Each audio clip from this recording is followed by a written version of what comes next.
do I need mesh see-through underpants? That's like an accident out of Fast and Furious. We were talking to, what's his name? He was called Vladamir or something, wasn't he? But he wasn't. It wasn't called Vladimir. But... No, it was something called, no. Dear everyone, I officially apologise for the criteria upon which we tested. Just leave it open-ended. Hello, everybody, and welcome to the Pro Detailer Magazine podcast number 3. Today we have some interesting topics we're going to be talking about. We're joined by the team. We have James to my right. Hello. We have Ian to my left. And also to James's right. And also to James's right. Today we are going to be talking about steam disinfection and about UV disinfection when it comes to battling the COVID-19 problem that we have. The COVIDs. After that, we're going to strike into a summer product special and talk about quick detailers. And we've got an awful lot to talk about quick detailers. They're something that many of us will use most during the summer. We're going to then pop into our little car news section, reference detailing and describe the most recent substantial detailing mission that we've had, which will be fun. And then also we're going to talk about some of the topics that we are covering in issue 11 of the Pro Detailer magazine, which is coming out in the not too far distant in July, around about when Waxstock would have been if it wasn't so sadly cancelled. So let's kick off. As always, we're going to turn to our in-house expert, James, to tell us about steam disinfection. Who labelled me that? I did. That was a terrible mistake. Yeah. You haven't heard what I'm the in-house expert for yet. Yeah, we can't broadcast that, Ian. I told you. You got the good one. Yeah, we've seen... I mean, we talk about this with a bit of... What's the word?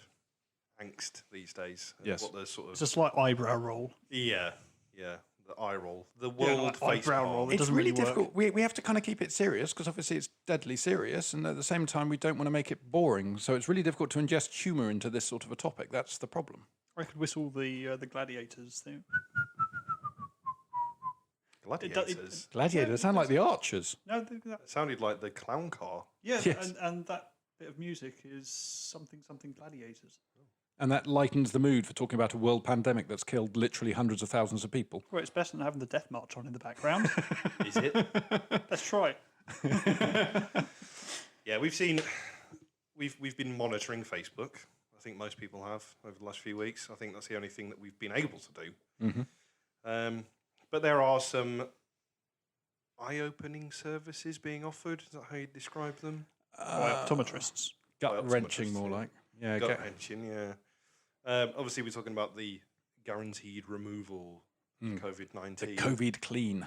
Yeah, and I think there's definitely there's definitely room at the moment to make money, for sure. I imagine a lot of these are being offered with, in theory, the best of intentions, the knowledge in the background. Well, you say that. It's still some... I'd like to imagine. You know how optimistic I am about people in life. Yeah, Mr. Happy that nobody... That's Ian's joke of the day. Yes. I think it's... it's tricky. I mean, there are people out there that are desperately trying to do the best thing for their customers.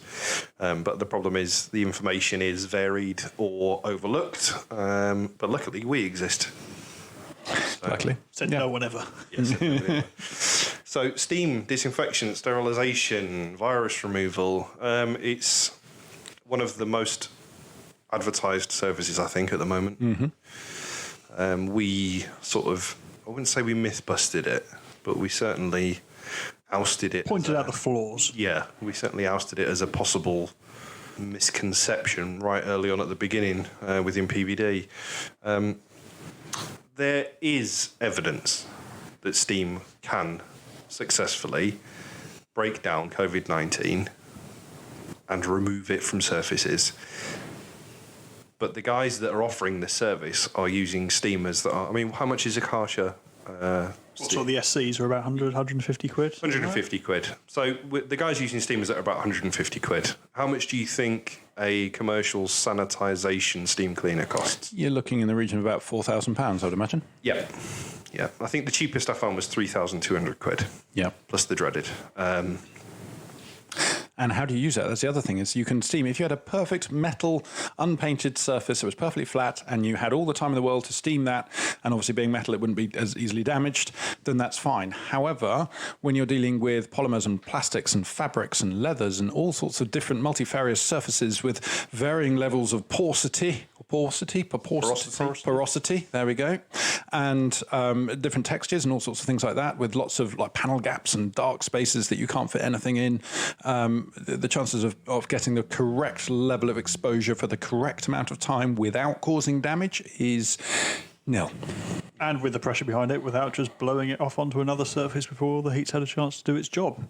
So we've all seen the videos of these European detailers and English detailers, British detailers steaming interiors.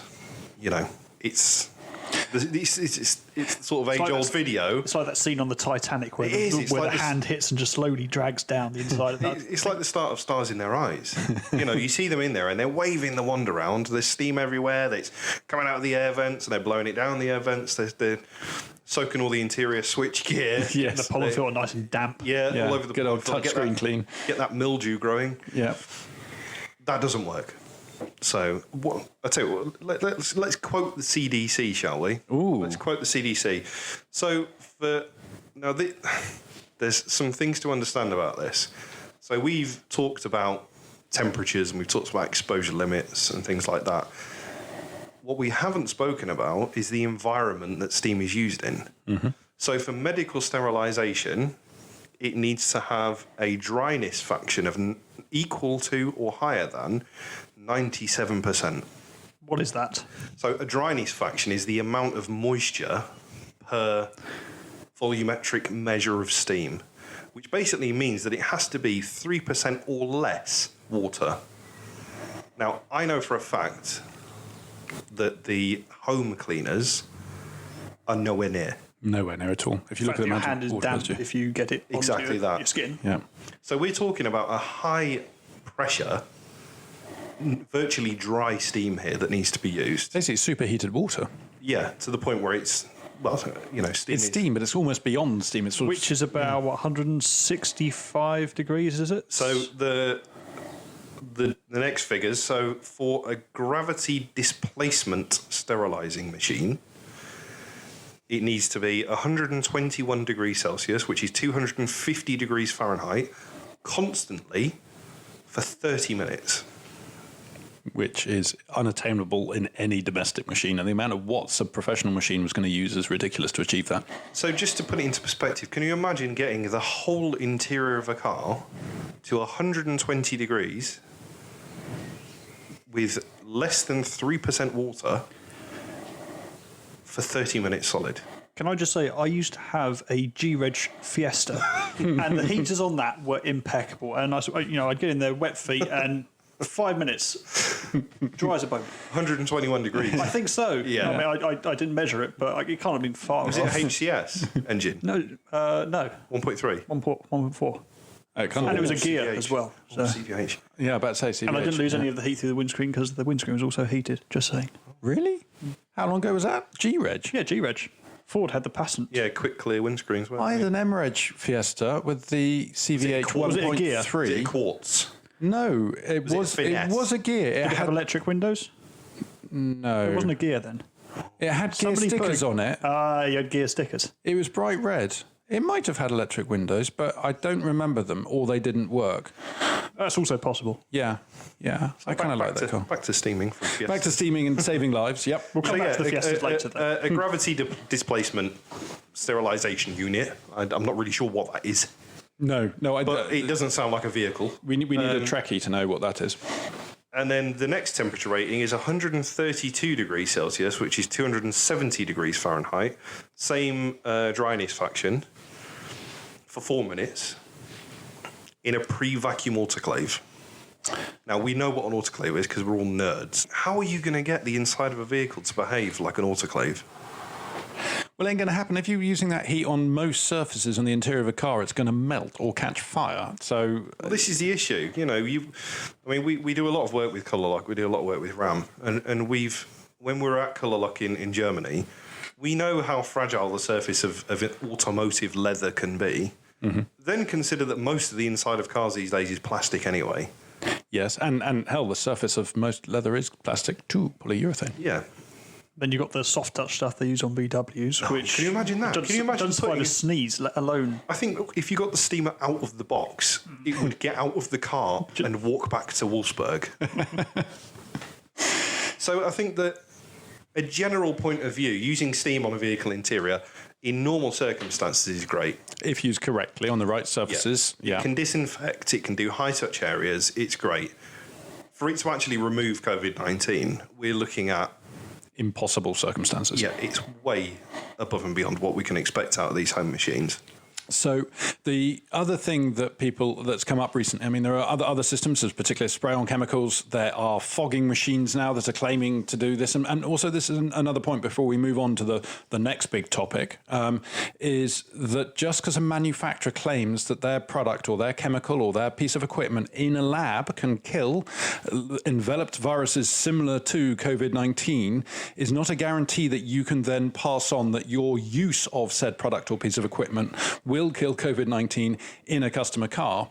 And that goes, including for the fogging machines, which people are saying, well, guaranteed to kill 100%. Yes, in a confined space, if it's had X amount of exposure, but you can't guarantee that exposure with a fogger, however intense you make it. However, the other option is UV. And just returning to our newly christened in-house expert, James has got some interesting facts to tell us about UV light and its application in the role of virus destroyer.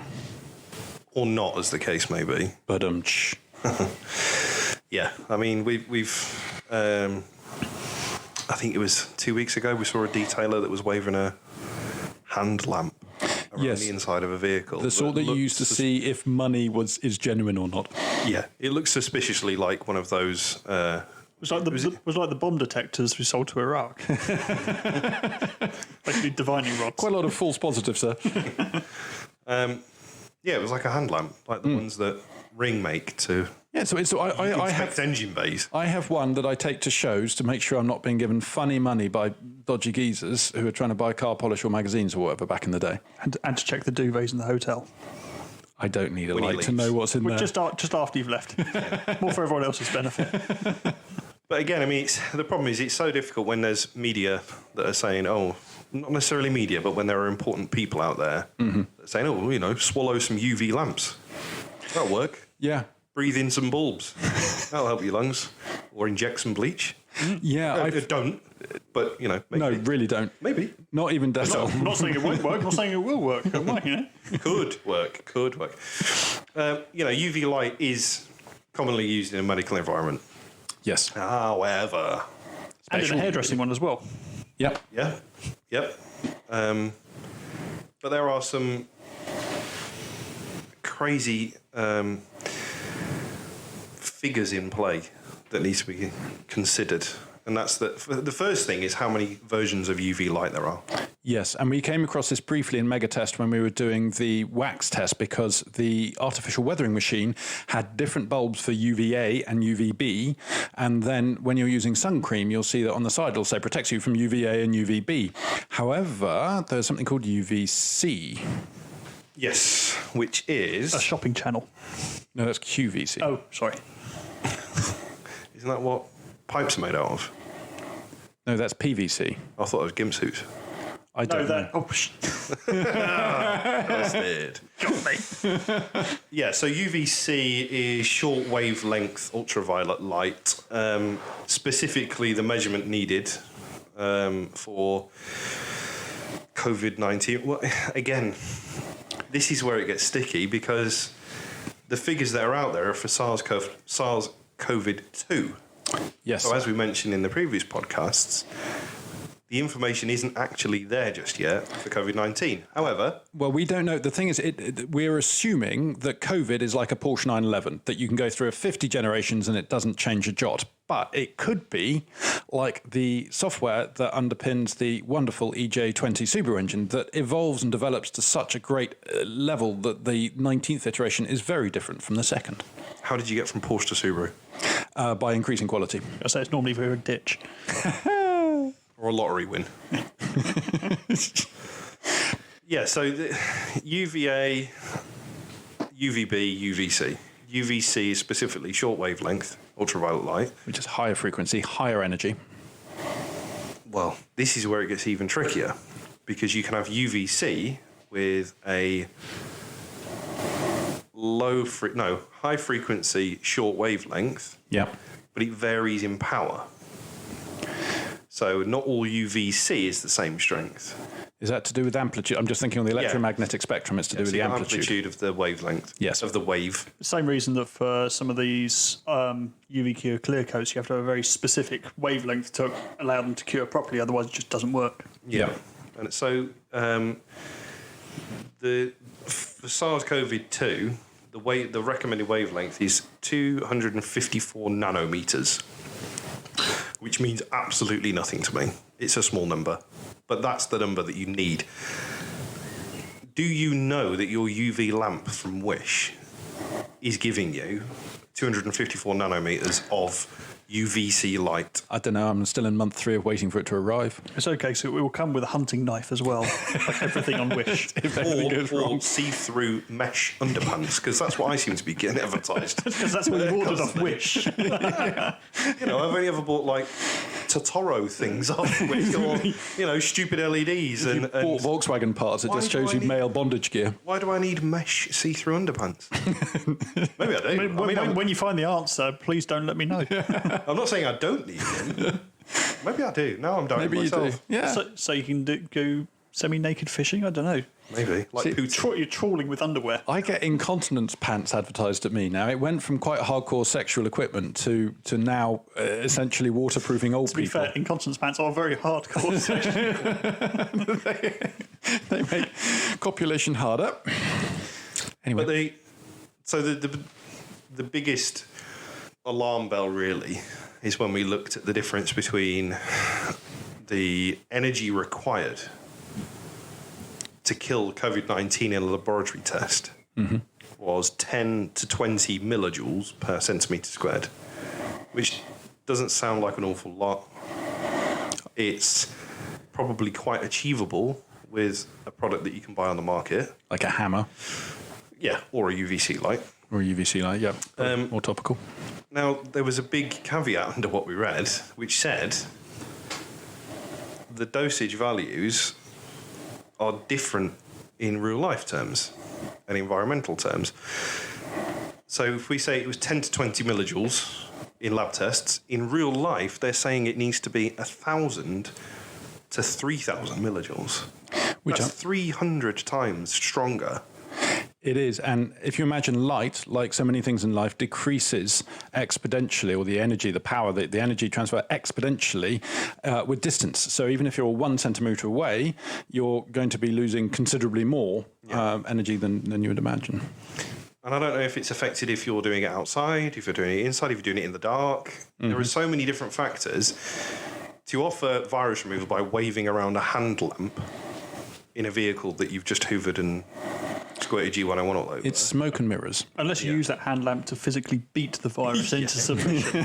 Shame, shame, shame. So yeah, I mean, there's the stats. There's my boring stats for the day.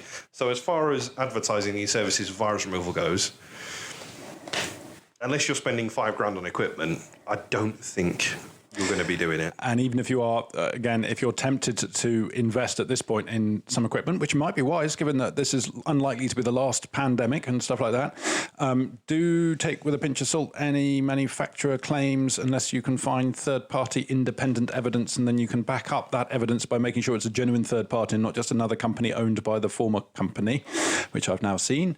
So do keep an eye out for that sort of thing, and always be cynical. It's potentially people's lives we're playing with here. You have to check, double check and triple check. So with that joyful topic over, I want to turn to quick detailers, because the summer is coming. We're already getting a bit of heat and sunshine, which is lovely. And the one thing that we like to do, particularly at the moment because we're getting a bit of dust coming through, I don't know if it's volcanic dust, but it is dust of some description. And quick detailers are essential for that sort of thing. Now, this is where James, when we met probably 2 years ago, what? Volcanic dust. I thought you said it was volcanic dust that was I coming said down. it was Sahara. Saharan. Well, You're thinking of Sahara. Icelandic dust. I'm thinking of Icelandic dust. Okay, well, They're so very similar, Iceland and the Sahara. no, there's an Iceland One's a in shop that sells frozen food, I was about to say it's in Swindon. One Raining is a- prawn rings again. and one is a terrible Larder Reaver 4x4. Oh, I like those. Oh, I really like look those. at the shop Lana on my Reaver. face. Yeah, I love the Larder Reaver. Was it a Reaver or a Neva? Neva. Was it a The Cossack? little 4x4 thingy. Yeah, a little 4x4 thingamajiggles. And it's got a I proper lost all of transfer those box. in Germany when we went to see Flex. I thought it was awesome. Yeah, no, they're very cool indeed. They are strong. Yes, Sorry, they're tough. Strunk. Very strong. Strunk. Donk. Strunk. Like, Strong muscles. Well, strunk like together. strange enough, a friend of mine was working in Russia 3 years ago, and he was given a brand new one 3 years ago, and it took him 9 months to write it off from driving through fields at high speed, and he has destroyed hire cars in 3 days. That is one long accident. That's like an accident out of Fast and Furious. yeah, not This far car's off. been rolling for 3 hours. Yes. Michael Bay presents. There's lens flare everywhere. Well, That's Abrams, isn't it? yeah, he is called Len though. Lens flares. That's a different series. So anyway, I can't remember where the hell we got Well, we were to. talking about quick volcanic details. dust. Getting dust off quick cars with quick detailers. So anyway, quick detailers. James and I had a little issue. So what you'll find is in issue 3 of the Pro Detailer magazine, which you would find if we had any copies, but we don't because they've all sold out. We tested 72 quick detailers, and in order to get through them, because we had a mixture of things that were quite close to a spray sealant, to ones that were really focusing on gloss enhancement, to ones that were really focusing on basically waterless washing or rinseless washing, should we say? So we subdivided the categories. And he felt that various products were unfairly divided off into a category, and the criteria upon which they were then subsequently tested and provided a mediocre performance. It was totally unfair on some products, basically. Well, what is a quick detailer? Well, see, I've got 5 quick detailers because I've got Kochami FSE because that's really good at water spot removal, and I use it as a drying aid. You use a water spot remover. Well, no, I use it as a drying aid, actually. And so I go around with Kochami to get rid of the watermarks that always appear on a big black Audi in the sunshine. Not that you should be washing in the sunshine, but strange enough, I don't have a garage big enough for it. Right now, the water down here is basically a pack of chalk. Yes, that too. Yeah, no, we have it tough in But Wiltshire. what's the main purpose of a quick detailer?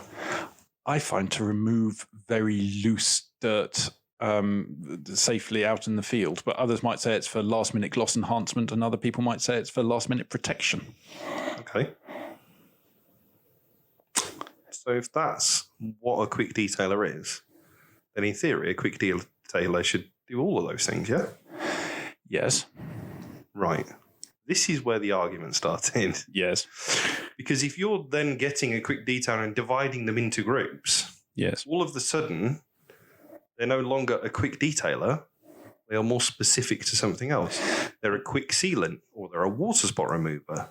But that's based on Bert's requirements for a quick detailer.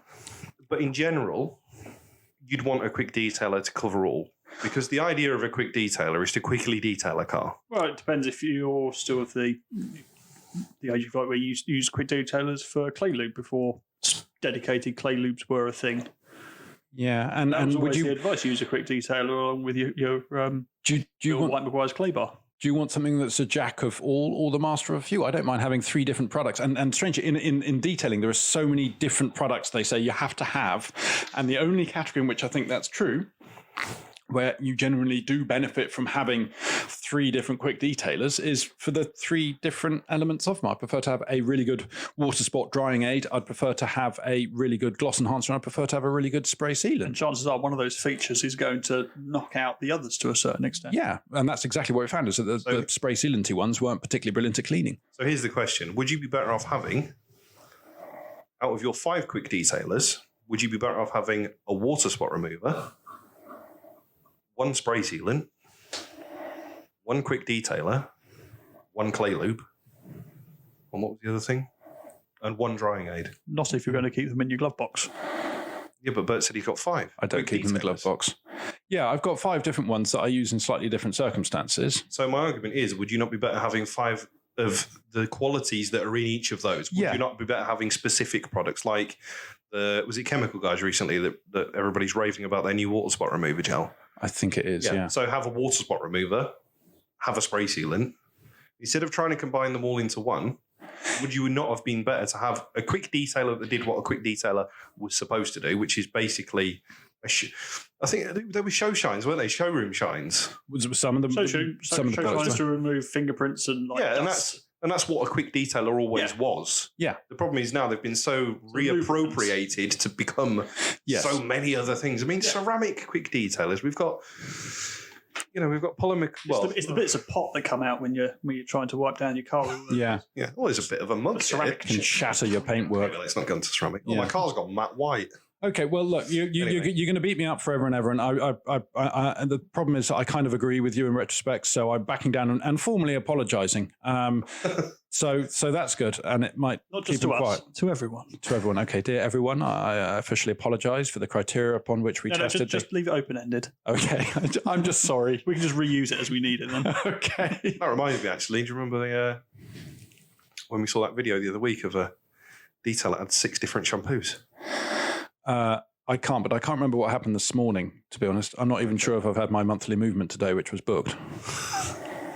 We saw a detailer that had 6 different shampoos. Did he make his own cocktail? Oh, yes, I do remember that now. He gave good reason as to why. Yes. And I'm not denying it, but 6 shampoos. Well, because they had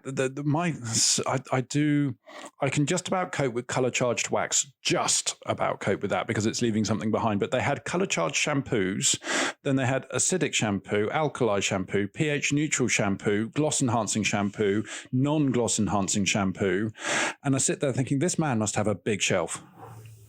It was the dark car shampoo. That was the one that made me.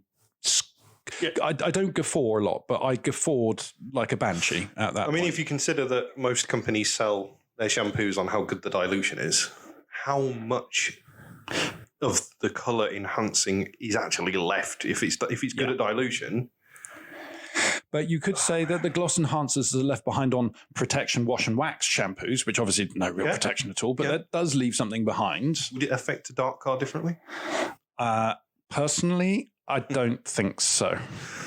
But apparently on the colour charged waxes, somebody did a colour shift test on it and they found that it did have an impact. But then we also found in the mega test that clear waxes had an impact on with the colour shift meter we did at Autoglim. Yeah. And they weren't claiming any colour changing properties whatsoever. So I'm still cynical about those, but not to the same extent that I'm cynical about colour changing shampoos. If you put a ceramic on a car, it shifts the colour, or it certainly enhances the colour.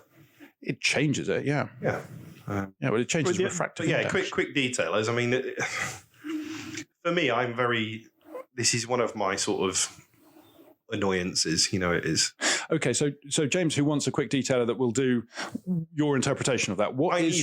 So for me, my ideal quick detailer would just be something that can degrease lightly and perhaps leave a light something on the surface. Okay, so what is your favourite quick detailer? I don't think I have one anymore. ONR. No? A pre-mixed bottle of ONR. No. For what you're looking for it to do, you're looking for it to do. But ONR covers those bases. I don't think I have one anymore because they've become so clouded. And that's why I have 3. I'll tell you what my old favourite used to be. Before quick detailers were even a thing, Autoglim used to do a showroom shine in an aerosol, and it was basically Pledge. And it really was. Yeah. It was basically Pledge. But if used correctly, i.e. sprayed onto a clean microfiber and then dusted over the surface, it was great. Mm-hmm. Because that's all it needed to do. It had a slight degreaser in it, and it left a little bit of something behind.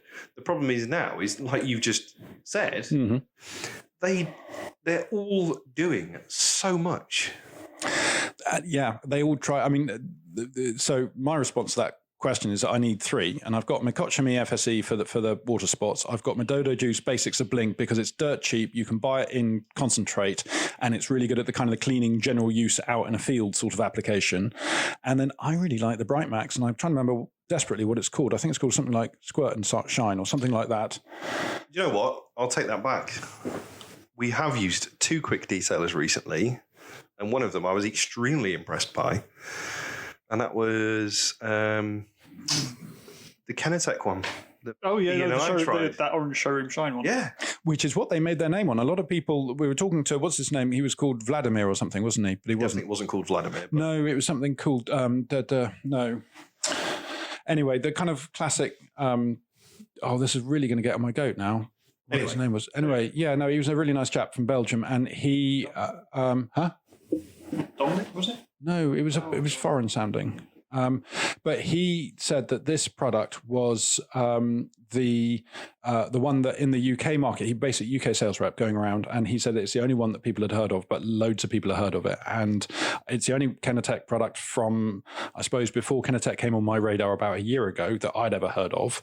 And since I've used it and I really liked it, I haven't used it side by side with other ones. Dimitri, he's called Dimitri.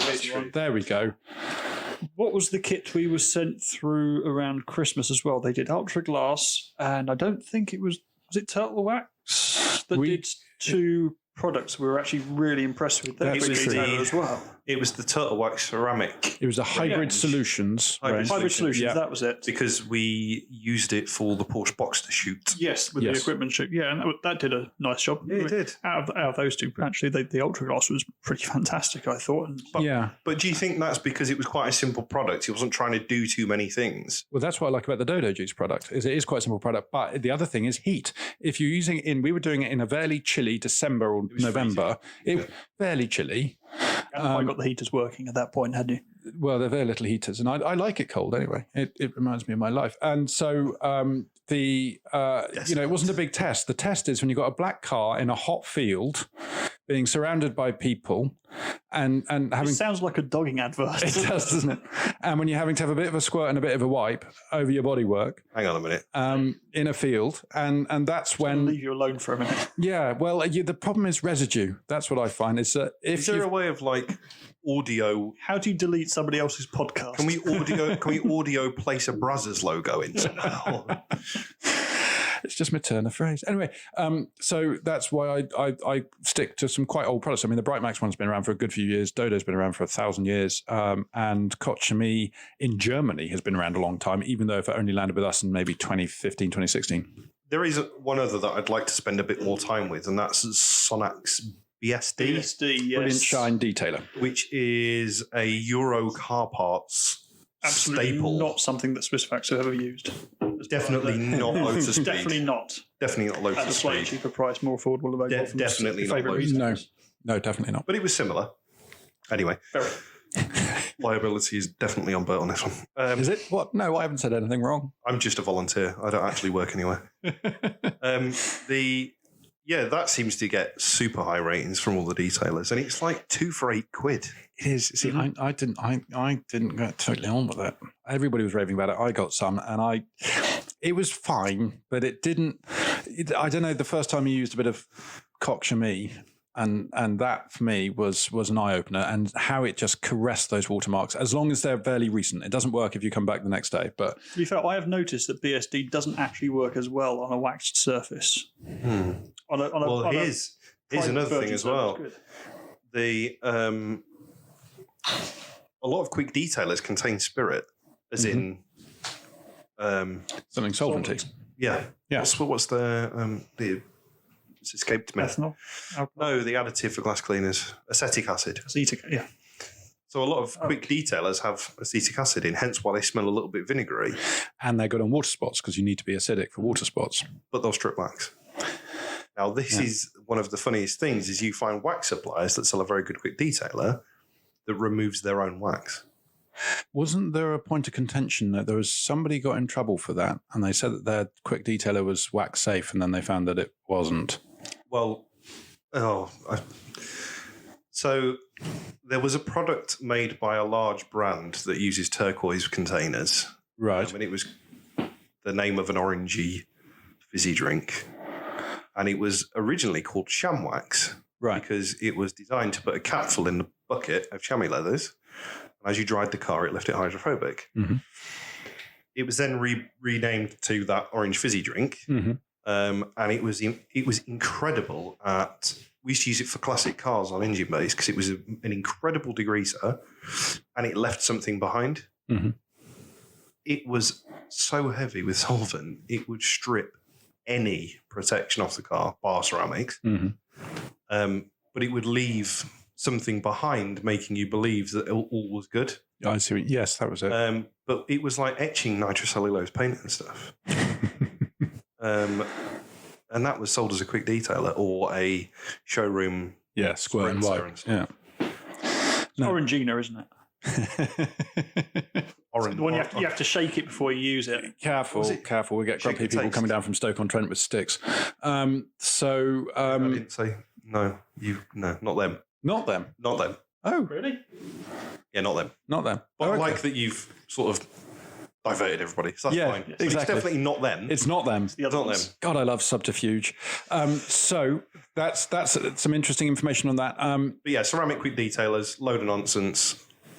You can't physically put ceramic in a quick detailer. They're SiO2 infused quick detailers, which add slip. It can add a bit of longevity to it. But You can put ceramic into a quick detailer. It's just a really bad idea. Well, no, it doesn't mean just because it says it's a ceramic quick detailer doesn't mean it's a bad product. But Inorganic. it doesn't mean that it's a good product. That's I think the takeaway. it might be a fantastic product. Yeah. But it'll be a fantastic product because it contains long chain polymers, not because it's got ceramic in it. Yeah, it'll be a fantastic selling product because it says ceramic on the that's bottle. a different story. It is indeed. So before we get too many lawsuits after us, going into car detailing news from us three, and I'm going to kick this one off. And the question is, what have we done recently on kind of I'm not going to call it extreme detailing, although my story is pretty heroic, if I'm going to be honest. Boris, the Subaru Outback, needed the engine bay cleaning, so I took the engine out. And That's not true. That's not true. on what specifically are we identifying? Well, the engine Who didn't come took out. the engine out? Yeah, the engine. Well, didn't come- Kevin took the engine out And why did he take the engine out? because I needed to clean the engine bay. That's not true. Well, it is. I mean, it might not be the whole truth. It might It's be not that the even engine partially needed true. rebuilding too, but also the subframe appeared very holy, like the Pope, but more iron oxide holy, and that needed the replacing. engine came out because when you went to Austria in it, Yes. Switzerland, Both. it was at about 25 horsepower at the top of the peaks. Yeah, we took it up to 9,300 foot, and it wouldn't shift out of second gear without dying. But in my defense, I had all my toolkit, all my camera kit.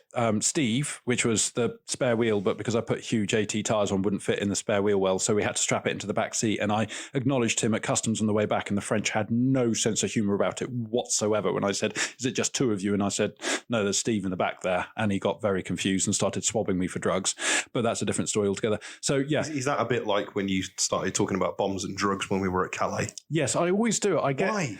because I panic at customs, Well, and if so you're panicking, don't mention the T word, the D word, or the B word. no, it's subterfuge because if I'm making a joke about he's a terrorist, and in fairness, I did it first with Matt, our photographer, who's got a massive ginger beard, always wears a thing, and does look a bit bomby. And so I said, it was, sorry, I didn't mean bomby, I meant brummy. And is that any better?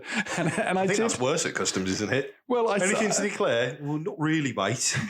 Oh, I feel a little bit under the weather, actually. Well, they asked if I had any illegal drugs on. I said, no, I don't, but he is from Birmingham. So, and 20 minutes later, Matt came back and he wouldn't talk to me all the way to He's Dover. walking funny. He had a smile on his face. He at always least. walks funny. He did have a big smile on his face. He's such a happy Probably man. made his trip. Yeah. Hi, Matt. Hey, dude. How you doing? I'm still sorry. Not sorry. So anyway, The yes. engine was taken out because it was in bits. No, the engine was all in one piece. It just didn't have much. The suck, squeeze, bang, blow. It was just blow, blow, blow, blow. Pretty much. Like all Subarus do. Shut up. And You're saying all Subarus blow? That's exactly what I'm saying. Marvellous. okay, enough of this. Well, a few of them suck as well. Well, I learned something quite valuable, and that is that because the Legacy Outback H6 3-litre is, it's got supercar origins. It's all about lightweight for optimizing acceleration, Vmax, and efficiency.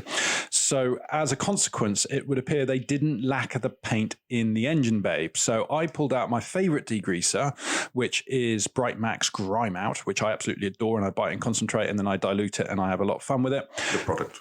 It is a good product, although not to be used on some plastic headlights. I found it can accelerate the misting of them if you use it too strong. Inside of mini engine bays. Huh? Inside of mini engine bays as well, I think. Oh, okay. Well, it was unlacquered. And I think it was Andy who said he had an issue. Andy had an issue, yeah, back in the years. Yeah, Andy A. Yeah, I'm a G101 man. Yeah, see, but I represent more of the home Homies. amateur detailing. Represent your homies. The homies, yes. I'm Max homies. I'm glad The you went homies. that way. Anyway, and basically, if you use it on unlacquered paint, it can start taking the paint off. So I learned that lesson. I'd repainted the subframe anyway, got that all sorted, and the engine bay looks gorgeous now. You could literally eat your lunch off it if it wasn't for a race honed flat 6 now nestling in there. Why? Where's that from? It's the same engine. I just had it skimmed and the compression ratio increased and ported, and I haven't had it flowed. But anyway, so it's a Fuji Heavy Industries industrial 6-cylinder then. proper job. Yeah. Quite ironic, flat but now 6. you could eat your lunch off of it, whereas before you could deep fry some chips in the amount of oil. This time, yeah, it hasn't run. It has run briefly. We got up It to just can't temperature. stop yet. Yeah, it's a bit of a That's the runaway. problem. It runs great, it just doesn't stop. Yeah, sounds awesome. But anyway, so yeah, it was basically the where the car is done, there is still a very naughty and illegal pit. So I was literally eye level with my drive shafts, or where the drive shafts would be, and with a brush and lots of microfibers. And I really, really enjoyed it. I'm one of the few people who really enjoy doing engine bays. It gets me fluttery, and also the only problem I've got with engine bays is I like to undo things, like all the plastic stuff, the airbox, the intake. I'll always take them all out. I'll take off the front grille, I'll take out the headlights, I'll even take wings off. I go mental. The only problem is I'm not very good at putting those things back on. So in the past I have unclipped in my old 306, I took the ECU out, which is top right hand side on the 306, and then bent pins trying to put it back in again, and it wouldn't start, and it was a bad end to a long weekend. It was a bad end to that car on all accounts, really. Well, the worst end for that car was hitting the tree at 65 miles an hour. Oh, I thought we were talking about the other one that No, your the other best friend's ruined. Yeah, no, he wasn't my best friend. That was a guy who. Beings. Oh, I see. No, that was Anyway, that's an entire podcast. That's an entire podcast on its own. Makes me furious. A certain man who destroyed my car and took my money. I had to use some very heavy, scary-looking friends of mine with pickup trucks and Land Rovers to recover it back, and he'd just taken it all apart and taken all the juicy bits off. Then I had to scrap the car 3 years later. What have you been up to, Ian? Detailing wise? Detailing, right? I think the last thing I did on my Audi was rip the driver's seat out and patch a massive hole in. I say I did it, I got Ram to do it when he came over. Because as much as I've been leather repairing for quite a long time, I thought, well, let's just step back and watch how someone does it properly. Was that before or after you did the engine seals? I didn't do the engine seals. No, that was before that. Oh, okay. That was before I did the engine seals and replaced the dual mass. It's great. Well, I had some fun with my E34 recently. It's only got 70,000 miles on it, believe it or not. It's a baby. It is a baby. It's only just run in. So yeah, I did some engine bay detailing because the E34 has got a glorious M50 B25 nestled in the engine bay. Mine's actually a B20. I'm a liar. It's a B20. It's a 2-litre.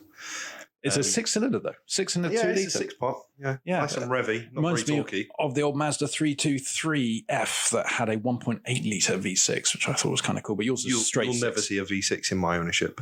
No, you're Ever. you're a bit of a V6 snob, aren't you? 6 cylinders only ever should be orientated in one direction. Yes, flat. No, front to back, in line.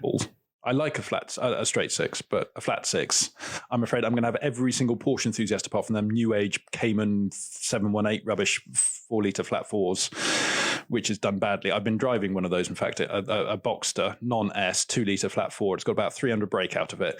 It sounds awful, and Subaru have been getting more power out of flat 4s 10 years ago, yet Porsche, supposedly the greatest company in the world for auto quality and design, they're just bleh. So yeah, did some detailing on E34. I polished the bonnet's got really bad etching from leaves. So it's had leaves on it. They've been wet, and then it's been sunny, and it's the car was on a driveway for 2 years previously. Are you the second owner of the car? I am. I'm the third owner, but the chap who I bought it off purchased it as an approved used in '98 from BMW. So he's had it 22 odd years. No, he's given it to me to ruin. And how rusty is it underneath? Yeah. Maybe. Have you looked?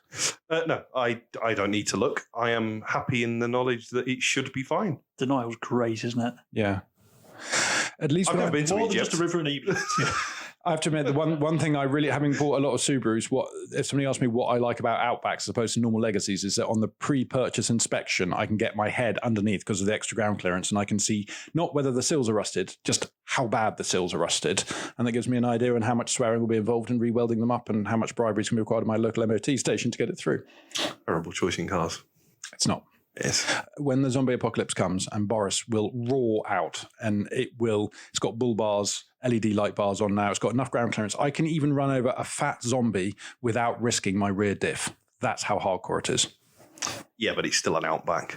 Yeah, proper car. You need a corduroy jacket, a National Trust sticker, and I think probably a membership to a bridge club in Sirens. The world's greatest superhero, forget Batman, Superman, all of that. It was, of course, Crocodile Dundee. He not only advertised the Outback when it came out, but he was also an Outback owner that he in no way got at a discounted price for his corporate agreement to promote it through the Crocodile Dundee freedoms.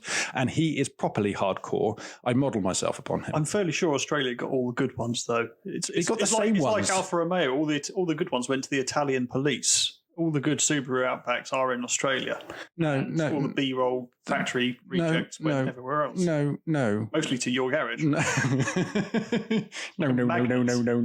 No. They're all made in Japan. Unlike a lot of car manufacturers that claim to be Japanese There's or quite German. a lot of export from Japan to Australia, though. There is, but all the UK cars are also Japanese. It's not US DM, so to speak. They have their own factories, but all the Scoobs that come to the UK, grey or otherwise, are JDM, as in they're not JDM, they're made in Japan. Yes, and they're from the B-bin. They don't have a B-bin. They do have a B-bin. They do. What's it look like? Well, it's just a bin with Bert written on it. Anyway, Ian, issue 11, hit us. With what knowledge? We haven't actually finished writing it yet. What have we got coming? What have we got? We have got some guides to photography coming up. I know it's not directly detailing related, but let's face it, everyone likes to take photos of their cars, so we thought it'd make it a bit easier for you to take some decent photos of your car once it's detailed. Yeah, and the last time we talked about cameras was in issue 4, and that was a really popular article. We were involved with Jessups. We went over to Chepstow and took some photos of a lovely Lamborghini over at James's, and different James. And so this time we've kind of approached it from different angles. We've thought, I'm obviously into photography, have been. I'm a car bore and a camera bore. Ian has now been getting much more into cameras, and he is no longer solvent because he's been spending all his money on new camera equipment. And Yes, my funds have been completely deleted by buying DSLRs and various lenses and ordering stuff to be shipped over from Japan, which don't actually work properly, but still provide some decent photographs. Nonetheless. Overnight parts from Japan. Overnight, no, it was about 2 weeks. Oh. And then FedEx tried to charge me 16 quid, 12 of which was then dealing with paying £4 of VAT, which I promptly told them to sod off. So overpriced parts from Japan then. no, there was still really good value. Really, really cheap. The Sigma lens is quite good. Yeah. So we've done that. I don't know. Are we going to go ahead on the Lightroom article in this issue? Or are we going to? Yeah, we're going to have a little bit of a look at post, I think. That's cool. I wrote an article on that. So even if you do take terrible photos, you can actually make them look better using something you can get for the desktop fairly cheaply, or you can actually get for a mobile version for nothing. Yeah. For free. Yeah, Lightroom is my favourite program in all the world. It is Lightroom Lite on the phone, by the way, but it's Yes. still mega fun. Yes, and it's Lightroom Classic that we focus on, which is the desktop one, as opposed to Lightroom, which is cloud-based. So lots to talk about on cameras. In terms of detailing itself, we have done a pet hair test, which is interesting. So if you own a dog, or if you've transported a dog, or if your spouse or child is particularly hairy, you will know the risks in terms of to your carpet. And we've been testing a mixture of built-for-purpose products and the odd sort of old wives' tale and old sort of valeter's trick, if you like, to getting rid of them. So that'll be an interesting thing to learn about. We have got a new product featured in there, though, which is really cool. Lily Brush were very kind, and they've sent us out their new pet hair card. Yes. Which is new to the market. I spotted it on Instagram. Yay for targeted advertising. Yeah, they were really kind to send us them out. So that'll be really interesting because it's affordable, it's small, It's portable, so it would be really nice to see how that performs. Yeah, and our methodology, what's interesting, we've got a carpet which is very similar to what you'd find in cars, and I've procured, I live with 4 dogs, one of which is particularly white and particularly hairy and sheddy and stuff. So what we're going to do is just use a light general anaesthetic and then rub her through a series of sort of pulleys and levers over the carpet so that we've got a nice even matting across the carpet, and it contrasts to the red carpet that we bought for it. And then we're going to... blood. Huh? It'll hide the blood. It does hide the blood initially until it goes brown. But anyway, that's a problem we'll get around to when it comes to it. So, it'd be really interesting test, and we're going to be as scientific as we possibly can in the art of pet hair removal. So what else are we looking at? Quick run through some of the rest of the things we've got. We're going to be looking at pH levels. So we went into something over at Labo Cosmetica, released a video a couple of months ago now, just going through how pH levels actually work, not just the myth. So we're going to be going into that in a bit more detail. Check it out on YouTube. We've got 3 videos from Labo Cosmetica, and hopefully we might be able to even wangle an interview with Marco of the big character. We chatted with him with a recorder running, but we're yet to review that. Yeah, we going back to the Labo thing again. We when we went over to Italy back in January, we had a look around the whole Mafra and Labo facility. We're going to be going in a little bit more into that. Just for reference, Mafra, Mafra. Just in case we mispronounce that to mean something else. Yeah, loads of other bits and pieces going in. Sections on bug removal. You went and looked at the launch of Soft 99's new ceramic coating a few months back, didn't you? I got myself a certificate. It's called Kujitsu, and it's their new ceramic range. Kujitsu. And there's lots of philosophy behind it, as well as science and learning. And it's going to feed, I think I'm going to go a bit more into the wider Japanese detailing product market, because they are fascinating in terms of the testing and legal requirements for their labeling on their products, not just from health and safety, but from performance point of view. If you say in Japan this product's going to last 10 years, you have to prove that it will last 10 years before it goes on. Interesting stuff. We've got an interesting article on the environmental impact of microfiber. Yes. How you shouldn't flush your microfibers down the toilet anymore, apparently. I'm very sad about that. But yeah. What's the last one? No, that's going on the next one. Yeah, we ended up bumping it from the last one, I think. So yeah, bumping it is the phrase, not dumping it. Dumping is something totally different. Loads of other bits and pieces. Blogging, interviews coming in. We've got an article on branding. So if you're looking to rebrand, a little bit of background on that, the graphic side of it. We're going to be looking into quality marks and what they actually mean. So your TUV marks, your CE marks, everything, what that actually tells you about a product. Yeah. Interview-wise, I just want to put word up. We've got, hopefully, as I say, this is all kind of, we've got agreement and we've sent questions off and everything, but hopefully Kai from Kamikaze Collection over in Japan, and hopefully Mike Phillips as well from America. So we've got a very international thing. If we combine that with Marco from Italy, we're covering every continent apart from Africa, Australasia. Okay, not every continent, but quite a few continents. 2 of them at least. Yeah, that's good. At least 2. 3. Yeah. We've also got our return of our wellness section.